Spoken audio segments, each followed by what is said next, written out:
help to them.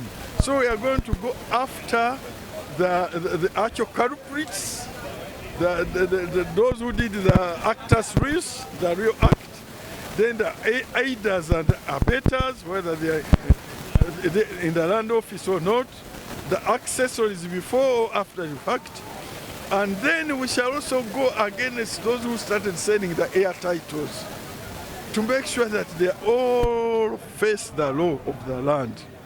And then this work which we have done is not work in vain. It's not in vain. We want to make sure this report is duplicated anywhere in the country where double titling, air titling, ghost titles, and those who do such things, so that this kind of thing will never happen again.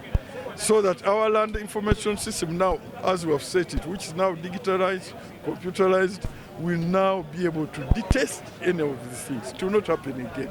Then the issue of tenants to stay?